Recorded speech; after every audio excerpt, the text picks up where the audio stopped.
G'day, Sean Gorman, author of Shooting Through. Well, for those of you that couldn't make the webinar, here is the packaged version of that particular evening on the 8th of October, the other week, of myself and Tony Birch talking about my book, Shooting Through. I hope you enjoy it. Get in, buckle up and hold on. Nostalgia is a word that has a bit of a, can have a bit of a, a bad reputation in many respects. But the nostalgia that I was looking at was something I could draw on and think positively about. So the time it's set in is crucial. What you had to do at the time, you didn't have the access to things like, the internet and, Snapchat and all these other sorts of things. You actually had to plan your day. You had to do certain things about it. You had to wait for things like Countdown to come on and these sorts of things. So it's set in a time where it's very specific to the people. It's very specific to being Australian, and it's a road narrative. It runs across Perth all the way across the Nullarbor and to Sydney to the 2SM Concert of the Decade, which we'll get to in a while. But it was looking at the ways that Australians interacted, the vernacular, the talk, the dress style or lack thereof, the music and these sorts of things, the mood of the time, which was very positive. So that's what I wanted to try and do, was to give a snapshot of what Australia used to be, the idea of what Australia used to be from my point of view. So there you go. And so, that's great because it delves so much into so many aspects of popular culture. So tell us about our two protagonists, the two young males in the novel. Who are they? You've got Michael Donald, whose nickname's Duck, as in Donald Duck. This is, the ways that, nicknames used to get bandied around. It used to be either, Gormo or Gormy, or, you used to whack a Y or an O on the end of someone's surname. But Duck is the principal protagonist in this story. He's a good kid. Comes from a fairly basic, straightforward family, people that are, aspirational, I suppose. Both mother and father work, younger brother, all those sorts of things. Very suburban upbringing and almost a safe character in many respects. Then you've got this new kid that rolls up out of the blue one day. All the boys are out on the front tarmac, as I call it, or the road, playing a game of street cricket, which you used to play all the time. It's all you could do, really. Because you weren't allowed to go into the backyards because you'd mess up all the veggie patches and all the, mum's rose garden and all the rest of it. So you were banished to the front part of the house where the road was, and there was a whole code and convention about who batted first, who bowled first, and what the rules were, and these sorts of things. And then Pinky lands, like, as I say, from outer space. Pinky's got a bit more of a shaded past, or he's seemingly much more confident than Duck. And the reason he's called Pinky, Barry Salter's his name. His dad, who has passed away, he's been shot accidentally, apparently, in a hunting accident up in Geraldton, or in the hinterland of Geraldton, with his best mate Bob Gillers, who's his mum's boyfriend. So Pinky's this kid who's very confident, knows how to fight, is very relaxed in himself. But there's a tension in Pinky also, and they basically forge this friendship because Pinky's now living over the road. It's very late on in the year. He's a mystery, and basically Duck falls in love with him very quickly. They build up that rapport, and then they start to build a plan in order to head over east, which comes about through a range of secrets that start to emerge from both families, and the ways that both boys deal with it. So yeah. Duck and Pinky are the primary drivers of the story in many respects. For people who don't know the book, tell us also about a third major character, that is the young girl that they meet along the way. This was something I thought long and hard about, because I know you and I, Tony, have spoken about the ways that, Indigenous fictional characters are portrayed by non-Indigenous writers, and I was incredibly mindful and cognizant of the ways that Missy, who is picked up in Kalgoorlie, she's thwarting they pick her up at a service station on the outskirts of Kalgoorlie. It's the prologue to the book, which sets the scene in many respects. Missy's picked up there. She is thwarting a drug deal from a from a local bikie gang called the Nongs, which I pinched from Dave Wish Wilson. He gave me his thumbs up in terms of that. And she's trying to stop, the ways that these guys, these characters, these criminal characters are invading her space and her people and her community with drugs and all sorts of stuff. So they basically pick her up. She dives into the back of the car that they've stolen, Bob Chillers's Valiant Charger. She dives into the back of that, and then they're away to the races, essentially. So she gets the prologue. She gets the front row seat in the prologue, and then we build up the characters of Dick, Duck, and Pinky in terms of that. And then once we get to Kalgoorlie, once they've stolen the Valiant, then Missy is the primary driver a lot of the narrative, and she's the strongest character out of the three. She's the one that sets them straight. She's the voice of reason in many respects, and she doesn't take any shit. So she's a really strong character and is sort of like a conglomeration of a number of not just Indigenous women, but Indigenous people that I've met along the way over the course of many years now, who sets the scene and really sets the ways that the boys reconsider things in their past and what their perceptions of Indigenous Australians are. And I think she's a really important person to tell that story, and that's what I've tried to do through that. It's a great road novel, and uses that device of people fleeing and sometimes unknowingly how much danger they're in.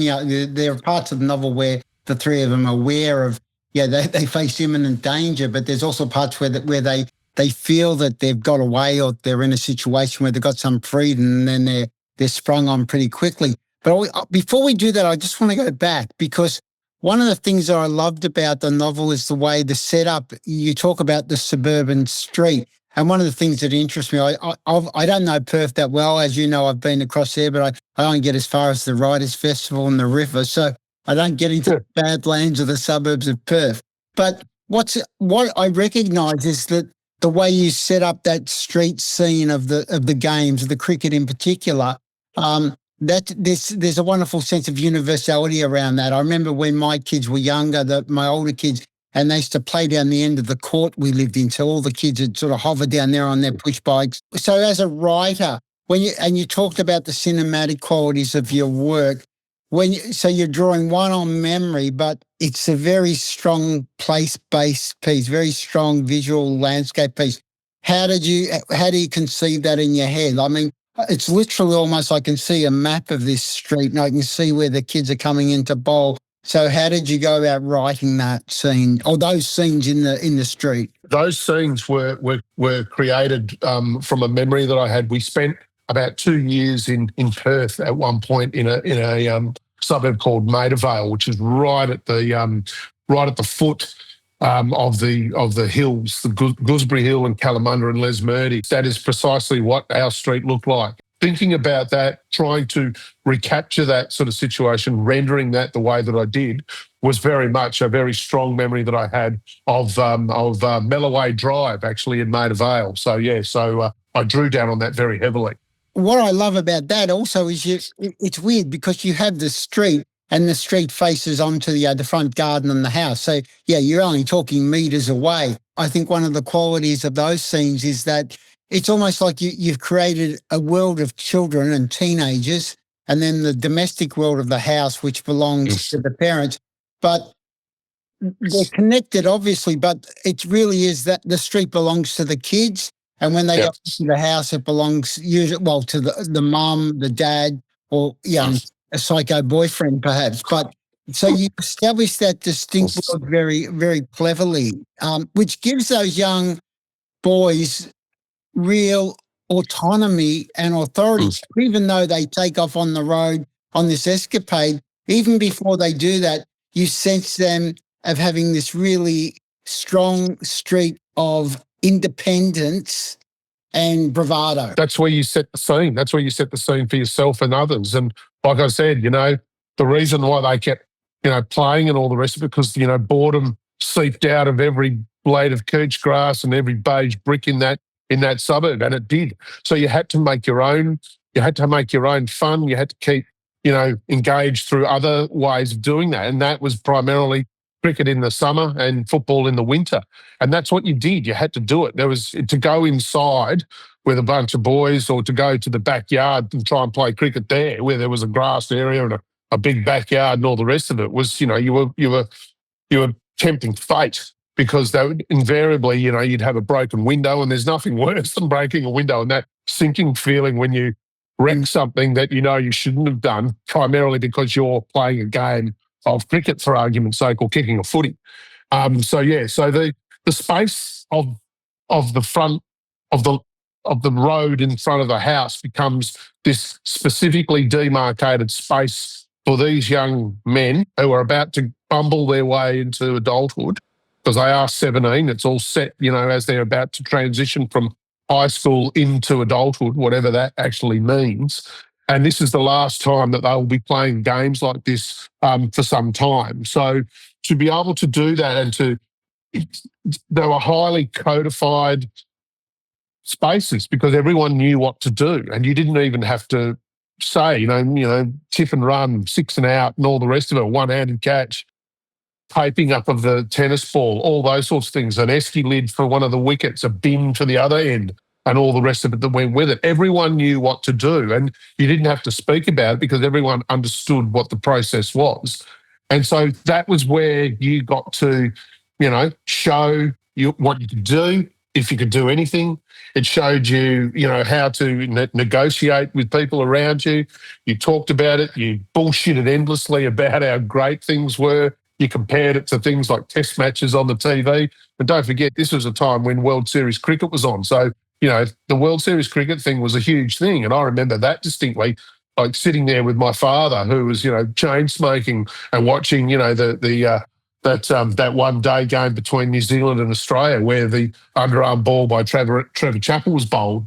And I asked my old man, what's going on here? And he said, I have no idea. If any of us had tried to do an underarm bowling sort of situation out on the front tarmac, that would have ended in serious violence or disparagement of the person who had done it. So it was interesting to sort of, as you say, Tony, the outdoor space, which was very much the kids or the adolescents of the time, whereas the inner space, the inner sanctum of the home, the domicile was very much where the adults controlled things. So outside, you could do whatever you wanted to do, and invariably you did.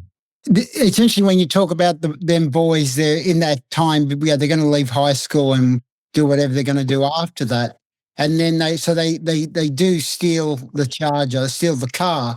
What's interesting about that I love is that even.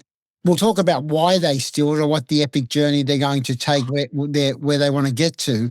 But it's that sense that whether they are confident that they'll get away with it, but there's that inevitable sense that it's going to fuck up on them.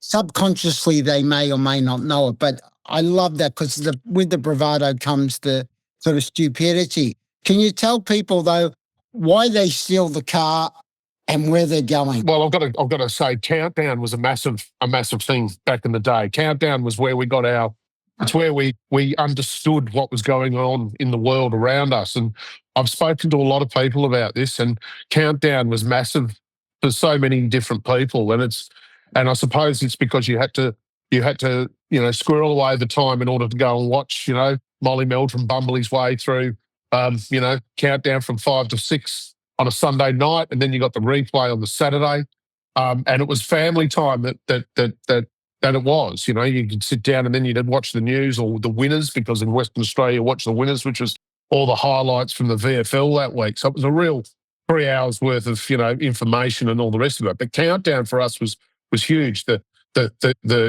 glamour, the lighting, the sounds, everything about it was just so incredible. And so I confect this situation where Molly Meldrum in the Humdrum talks about the 2SM concert of the decade, which was also a real thing that happened. That decade were played on the steps of the Sydney Opera House. And basically, the secrets that I mentioned earlier on of both boys' families start to emerge, and it's how they deal with them. Duck's dad has had an affair. He's been pinged. There's been police have been involved because he's had a car accident. In terms of that, Pinky, on the other hand, is dealing with his mum's boyfriend, this Bob Chillis fella, whose car it is, and at all times Bob has said that you can't touch the car, you can't sit in the car, you can't drive the car, and all the rest of it. So the boys, with Stevie Wright as the quest, if you like, they decide that they're going to do it. And then one night it all starts to converge and they cleave the night, as I say. So they steal the car. They know that potentially there's going to be ramifications for it. They decide to drive at night across the Nullarbor, or getting up to Kalgoorlie initially, and how they go about doing that.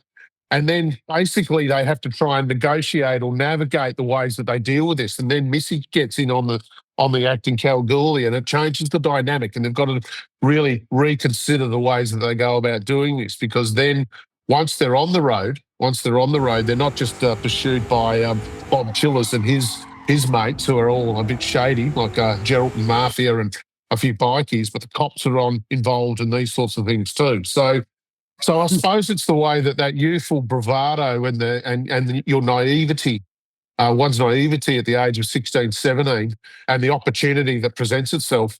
We've all snuck out of the window to go and see the girlfriend or go to the dance or whatever the case may be. This is somewhat of a magnification or an amplification of that. And these Pinky and Duck are going for broke, and they're not stopping for anything unless they get caught. And you'll just have to, listen to the book in order to find out if they do. It's funny where you say that, they're pursued by the bikies, the police, and at one point I'm imagining Smokey and the Bandit. There's just everyone coming up behind them. I want to talk about Missy because, when you start the novel, it's very much a male world, whether it be the teenage boys or the fathers or the wayward crazy boyfriend. But you're right that Missy, the young Aboriginal woman, she really does. She's very assertive, very strong.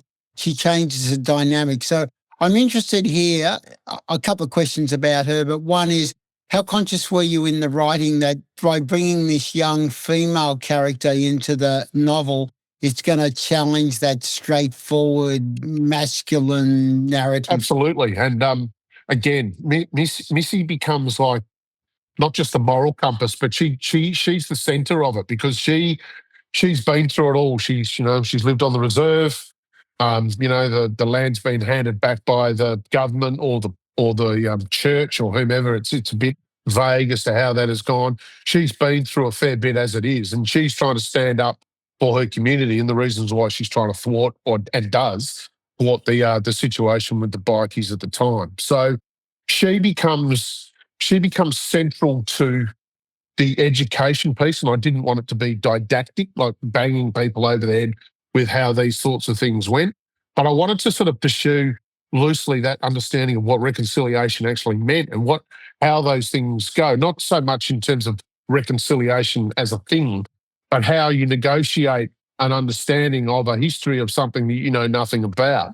And if we go all the way back to things like, the original sort of, the colonising situation, what Contention, I believe, was the doctor in that very, in the first fleet. He was, he's written significantly about how to seek amity and kindness with the locals, and how these narratives have come about over time, through the historical stuff that I've looked at and read and tried to think about and process.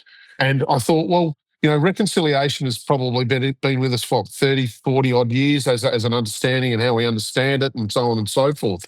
But I wanted to sort of give an example about how these things have actually been manifest, have been around for some time. It's not just about, this thing that's landed now as we understand it. It's those things that we understand that have happened to us in the past. And it would have been going on for many different, in many different situations and communities over a long, long period of time. And the ways that those discussions, and this is what Missy does, is whenever there's an issue that's brought up that has an issue that needs to be discussed, she's the one that puts the boys straight and gives them a sense of what has actually gone on prior. And for that, writing her was relatively easy, but at the same time, being mindful as a Wadjula, as a white fellow working in that space and trying to write that is something that at the moment is not is not particularly cool. And but I've had 4 different cultural reads over it to see. Okay, I've tried to put her in there as a means, not as a device. She's not a device at all. She's a central character to that story and to the narrative that is going on there.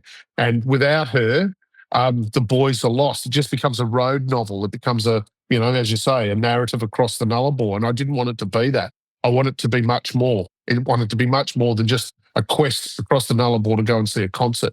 And the commonality when they do go back to the reserve somewhere out the back of Kalgoorlie on the way to the concert, they talk about the commonalities that they have with Countdown, and she's a huge Susie Quattro fan.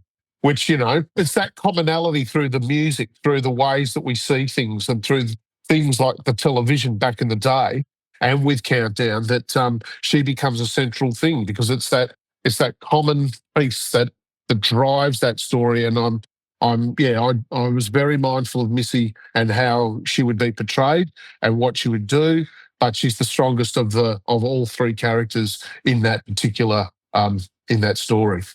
Again, I'll just make the announcement again. In about 10 minutes, we're going to go to the questions. So we've got some questions in there to start with. Anyone else who wants to ask a question, put it in there now, and we'll make sure that we get to it before we finish. So the other thing, you've touched on it just now. I think that whether it be these young white kids or Missy, the Aboriginal character, I think what you do really well is give absolute cultural value to popular culture, because I think that popular culture is often dismissed as, as shallow or a surface. I am a little bit older than you, but still, I mean, the countdown, the weekly countdown show was just pivotal.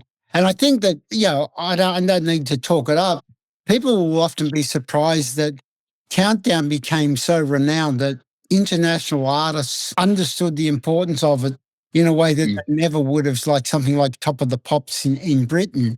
So that, there were people who became great friends of that show and great friends of Meldrum, because, for all Molly Meldrum's antics, he was a great rock journalist. He was also, and people might know this, he was a great record producer. He produced The Real Thing by Russell Morris, which is probably great song, technically one of the best songs ever produced. So with that aspect of popular culture, I do want to touch on 2 other things. There's another scene or location I want to talk of first, but I love the way you introduce. So you've got these other narratives. They're clearly they want to get to Sydney to watch Stevie Wright do Evie Parts 1, 2, and 3, which people can watch on YouTube, by the way, from that concert. But can you just give your readers a bit of a sense of what's going on with the Skylab debris? So just tell them a little bit of what Skylab was, because I'd forgotten about Skylab. Did a Google search, in 1979, what was actually going on there, because the 2SM concert was the key to that. And then I thought, well, okay, what else? Well, it's Skylab. Skylab was where, we had this piece of space junk which had been decommissioned and was just floating recklessly through the stratosphere, the atmosphere. And then we got word that, via the news every night, is that Skylab was about to imminently fall out of the sky. And no one actually knew when it was going to happen or where it was going to happen. So that's an added extra to the bikies, the mafia, and the cops trying to capture these young crew. But having Skylab fall on one's head was something that we're all very mindful of. The other thing was, and it does fall out of the sky, mind you, in the book. The other thing was it was the premiere of Mad Max, the film, and this is where you would go to things like the drive-in, but VHS or Bettercord were not around at the time, so you'd have to go to the drive-in or the cinema. Primarily, it was the drive-in because you'd go with the family. Mad Max was there too, so. There was a whole bunch of things that were going on in 1979 politically, but the cultural aspect of things like Mad Max, as you say, the popular culture, Mad Max was huge, and we only see how it's morphed into what it has these days, and Skylab, I suppose, was an added bonus to that, to add to the danger and the unpredictability of what was actually going on. It acts as a sort of a metaphor for our characters, because it could happen at any particular time and anywhere. So it's just another part of the danger and the narrative that goes with it. So yeah. When I say in real life, in actuality, pieces of Skylab did land. Oh yeah, absolutely. And I've actually got a mate of mine who's actually contacted me when he listened to the book. He's actually got a little chunk of it there. Someone, some wag or some entrepreneurial person managed to get it. He's actually got a little certificate and everything. There's a little chunk about the size of a thumb. So yeah, so I'm going to get that at some point and do a post on that. But yeah, no, it did. It landed, and it was quite remarkable at the time where it did land. I forget. It was in Western Australia, I believe. But yeah, it was out in the desert somewhere, and it was pretty wild, considering you could have an entire space lab, and it wasn't small. It was like the size of a car coming Yeah. out of space, landing, and it probably fed into things like Doctor Who and these sorts of things too. It was a lot of fun trying to recreate those things and remember that and build it into the story and the narrative, not just about traveling across the Nullarbor. There was a whole bunch of things going on at the time. Well, another great cultural artifact, and I think you play with this beautifully, is the drive-in. So they end up at a drive-in theatre on the last night of the drive-in's existence. I know in Victoria, I think the Coburg drive-in still operates, and possibly the Dramana drive-in. Yeah. When I was a teenager in the 70s, and people will, in Melbourne, there were drive-ins all around the city. Clearly not in the inner city where I live, but it's like there was a couple, one at Northland, there was one at Toorak. And these are drive-in movies take up enormous amount of acreage. Oh yeah. You got to plan a lot of cars. And the thing I loved about driving, the memories that come up when I was listening to the book, is that there's always often double headers. In the 70s, it was big kung fu movies, Billy Jack and Bruce Lee. You'd go to the drive-in with 10 kids in the boot and kids under, and it wasn't just teenagers, like parents would hide their kids under blankets. Yeah, save some money. Exactly.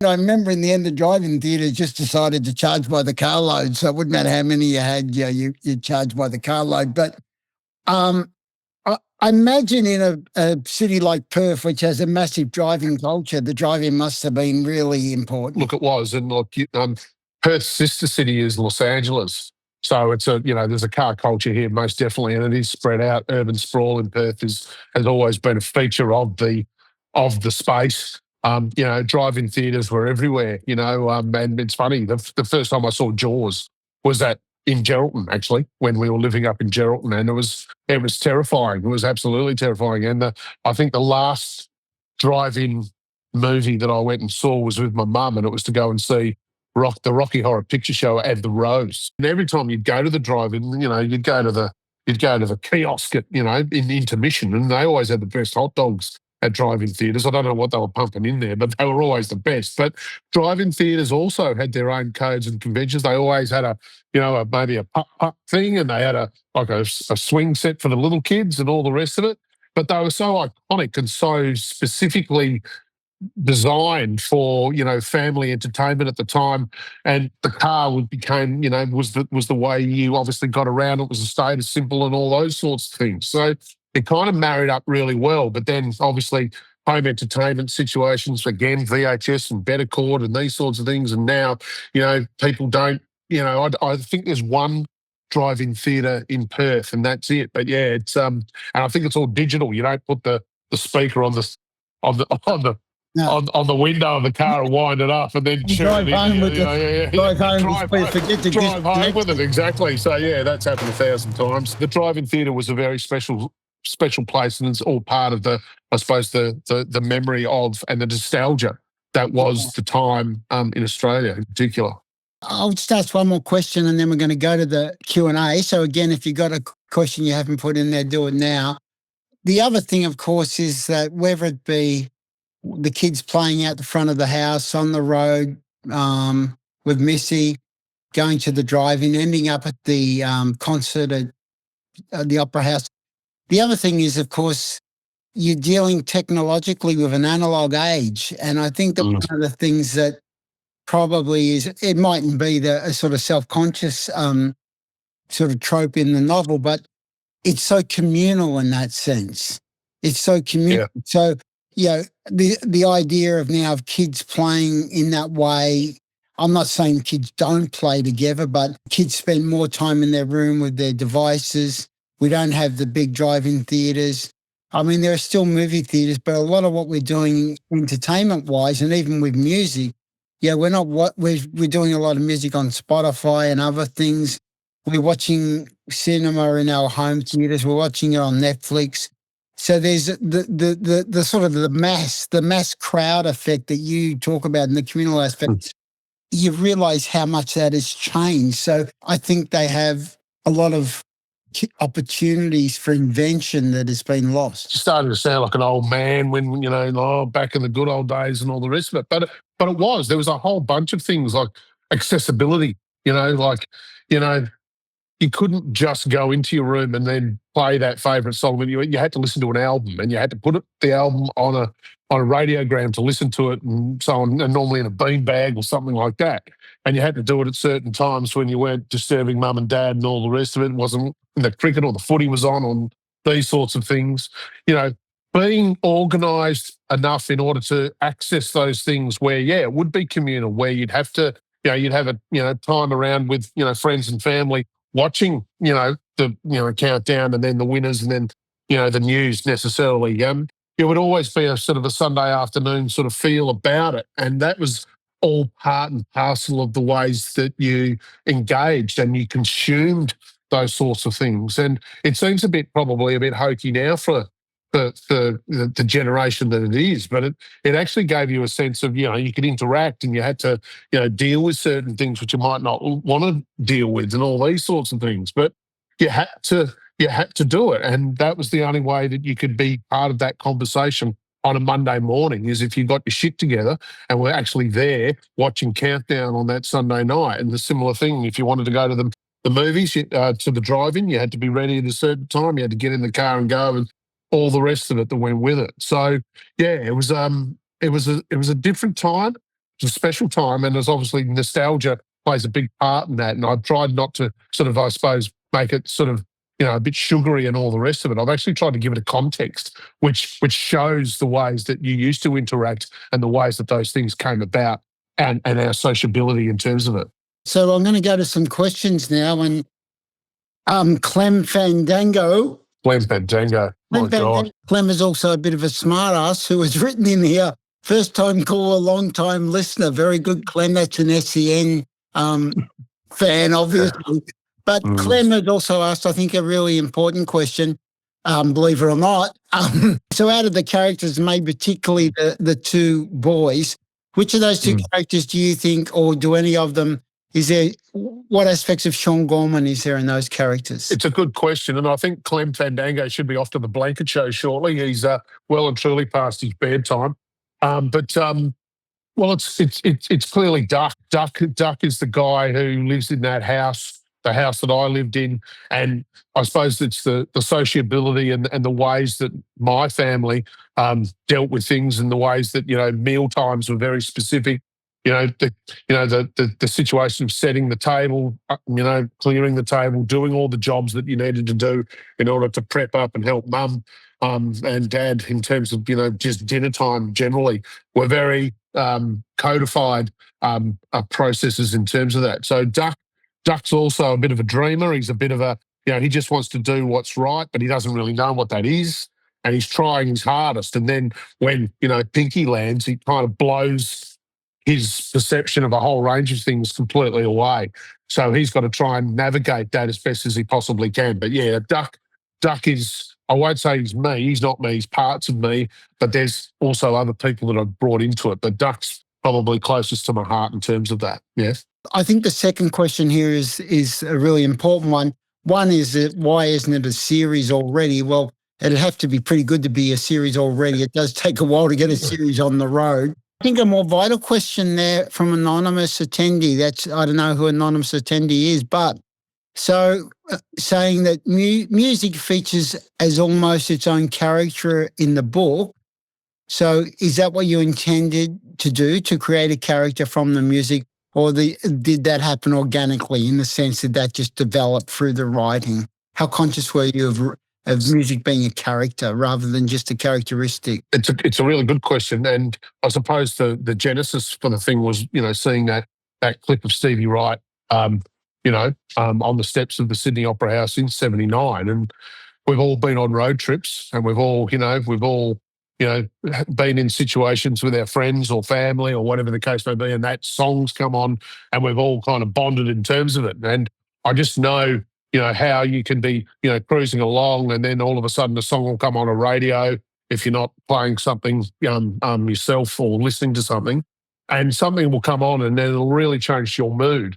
And that's not just driving a car, but all the rest of it. But music became a really important part as the ways to sort of set the scene and to set the mood of how people were, what was going on at the time, and whether that was pop music, whether it was something like, the actual song by M, pop music, which was huge in its day, and then other songs, whether they are country and western songs by Freddie Fender or Johnny Cash, and then obviously those classics from AC/DC and Susie Quattro and Thin Lizzy and these sorts of things have been a very important part of to actually set the scene and to drive the narrative in many respects and to give it an added dimension where we've all been in those situations where the song comes on and it changes the way that we see certain things, and it becomes not just the soundtrack, but it becomes embedded in us. And I've been there myself, and no doubt a number of people who are listening to it now, the 2 or 3 people that are on listening to this now, have been in the same situation. So yeah, music was an incredibly important part of it. It wasn't conscious because I wasn't conscious of the songs I was going to pick. I just thought, well, they're in this situation. They're driving across now. They're getting away from the cops. The Boys Are Back in Town by Thin Lizzy is the perfect example for that. There you go. So that's how that came about. It was quite organic. I mean, again, thinking of the richness of the period. So when I'm thinking of that time, or I mean, quite literally, I still put mixes of, I put versions of mixtape together quite often. And again, if you're thinking back to the influence of Countdown, so just a bit more about the artists you chose or who you couldn't choose. Did you have to make those things where maybe artists had to drop out, or were they relevant to sort of characters in the same way that we're talking about the Stevie Wright influence, for example? Well, obviously the Vanda and Young piece, because obviously you got Albert's music. For those that don't know, Albert's were huge in terms of being the production house where Vanda and Young created all those great songs like The Angels and AC/DC and, John Paul Young, these sorts of things, which are now become soundtracks to our lives. I hate saying that, but that's what it has become, I really wanted to put in Supernauts, I Like It Both Ways, because I think it's a great song. But the double entendres to that for many people is, can be seen as problematic. I really wanted it to be primarily rock and roll because rock and roll was the driver for the boys to get over there. It was a driver for me, and listening to a great rock and roll song, I think, is a really, really key part to that. And you put in things like Skyhooks or the Sunny Boys, who I know you love, and those sorts of things too, Tony. So, but the choice in terms of Australian artists in particular, you're spoiled by choice because it really is a case of what you do leave out and what you have to put in. So I suppose I'll be I'll stand corrected in terms of that. But yeah, there's a lot of music history in the book, and we've also got a Spotify list as part of this whole process as a means for people to sort of engage and have a listen to it to be complementary to the story itself. Another question relative to that is that clearly when we started tonight, you've written those 2 major books on football. So another questioner asked, was there a temptation, or because you did play around that idea of kids playing cricket in the street, was there a temptation or at any point where you thought you'll put more football basically into the storyline? Given the time it's set in the year of the actual year itself is like coming into summer. So I could have perhaps done that, but I suppose I really wanted to concentrate on the cadence of the car. I really wanted to focus in on the character of the car itself. And so certain things had to be given up. So football, as much as I really wanted to write about it, and again, having written, creatively around football in terms of those silences for those other projects that you mentioned earlier, I suppose it was just something that I had to put the cue back in the rack for the football side of things as a means to, to focus in on other areas and other things I wanted to help drive the narrative. And the Charger was one of the primary ones to that. So yeah, that's what I did. Was there a point when you're thinking about these boys idolizing a rock figure that right in some way mirrors their own potential recklessness or the threat? Because I'm always interested in the way that teenagers who are reckless in a way aren't even aware of the potential for their own mortality. The way I thought that mirrored is that a lot of people who have taken heroin, when they're taking it and enjoying it, musicians or just ordinary people, they are really not aware, no, this is going to end badly. This could really end badly for these two boys and this young woman. So I had real fear. So did you choose right for any conscious reason in that way? Not at all. It was the power of the performance that I'd sort of stumbled across one night. And I just thought, my God. And then I started doing a little bit more work around it and a bit more sort of, investigations as to what was going on for that particular time. And you're right, he was in the midst of a sort of a heroin situation, and that had come from the back of being, overseas and being so successful with the Easy Beats at the time. And from what I can understand, from the work that I have done about it, this was meant to be the reset of him to become the star that they thought he could be back at home, and to get out of that whole situation. But I suppose it's running concurrent with the end of the 70s. It's kind of the end of his real career in that regard. And obviously then you've got the very micro situation of our protagonists in the car charging towards this fated performance in a stolen car with all these people behind them, trying to track them down and trying to stop them. So there was it's almost like this conglomeration of threats, which are both historic and real, and also perceived and fictional in that regard. So yeah, look, Stevie Wright's story is a tale of woe and in many respects a cautionary tale. But looking at it in the ways that 79 is the end of that particular era, that golden era in many respects, as I remember it. And then you go into the 80s where things change completely and you've got the Gordon Gekko greed is good type piece and the ways, business and commerce and Australian society changes completely on a whole range of different levels, which we're kind of still dealing with now. And then obviously our protagonists and how they manage and deal with it right the way to the end. And that's why that's why I suppose it's almost a three-pronged attack in terms of looking at the ways that if you don't make the right decision, then potentially things will go wrong. I think you can make a real argument for the quality of the era. It's not just nostalgia. You're talking about a time when what was being made in music and what was being made in film was remarkable. I use the term nostalgia not in some sort of whimsical way or as a sort of, again, as a sugary coated sort of thing, or a hankering for the past. It's actually drawing down on that as a means to gain strength out of it and to be able to compare it with today, which is not to say, it was better then, but I hear what you're saying with regards to films and the ways that films were made back in the 70s and what was involved then. And nostalgia is a power.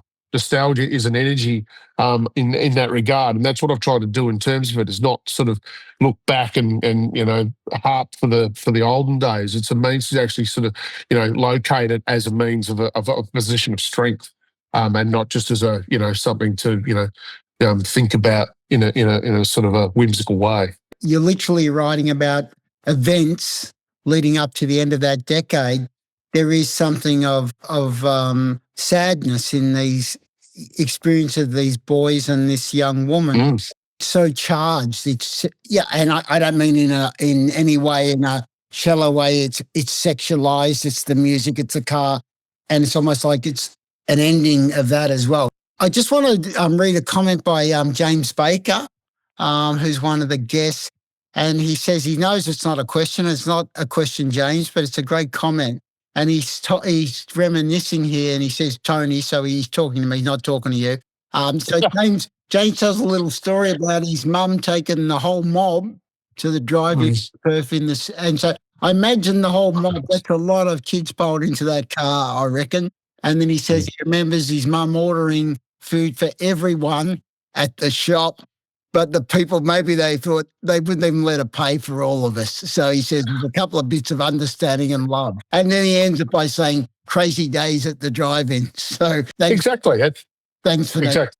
Are you planning a sequel? Well, I'm trying. I would love to. I've actually had a few thoughts around that. I'm just trying to basically get this thing published. I've got everything else. I've had it optioned. I've had I've done a whole bunch of work in regards to getting it out and into the world. And there's a whole backstory to that which I won't bore people with. But basically, all self-funded and all self-published in that regard. But it's I'd love to do a sequel because I think the next phase on, or even some of the pre-story to that could actually be quite fascinating also. So I have thought about it. But again, we'll cross that bridge when we come to it. I've got to try and get it published first. So I suppose the last question, I mean, I know it took a lot of courage for you to do this. And what I mean by that, you have to invest so much of yourself. I know that you were working for the AFL at the time, and that was a very big job you're doing at the AFL. I know that I was a major influence in your life. That goes without saying. If anyone who doesn't know, I was Sean's formal mentor when he came to Melbourne University. You've mentioned it. I just said, stay off the grog and follow me. So for any writers in the room, any would-be writers in the room, what advice would you give them about, I suppose, what you need to do to keep going to see a project through to the end? It's the muse. It's the thing that keeps you going. I suppose I really wanted to tell the story. And once you start, you've got to see it through to the end. And that's, getting up quite early, 3 o'clock in the morning, writing for 8 months, before you go to work and these sorts of things. And I suppose that's what you have to do. You got to, that's the way it goes. And I finally got it out there and all that sort of stuff, Tony. But you've just got to keep chipping, and it's probably a metaphor for a whole range of different things in that regard. So you've just got to keep chipping. You got to apply yourself. You got to commit to it, and you got to give yourself, you got to give yourself the time and the space in order to do that. But as Ernest Hemingway said, what do you do? You write drunk and you edit sober. But it is, it's something you've just got to keep chipping. And a lot of the times you do put it away and you think, I'll never go back to that. And then one day you pull it out and then you have another crack at it. And then it just sort of started to take momentum from there. So, but no, thank you, Tony, for those kind words. And thank you to everyone that's come on board. And I need to say thank you to Katie Phillips from Noble Ambition and the people that have helped out there. And get on to shootingthrough.com.au and check it out because, it's a good story. It's a good story. And I was just going to say something. You're not going to get away with what you just said. Write sober, edit sober. Okay. So everyone, have a wonderful night. Thank you for joining in. And thanks, Sean. It was great to catch up with you online. Yeah, thank you. Thank you, everyone. Thank you, Tony.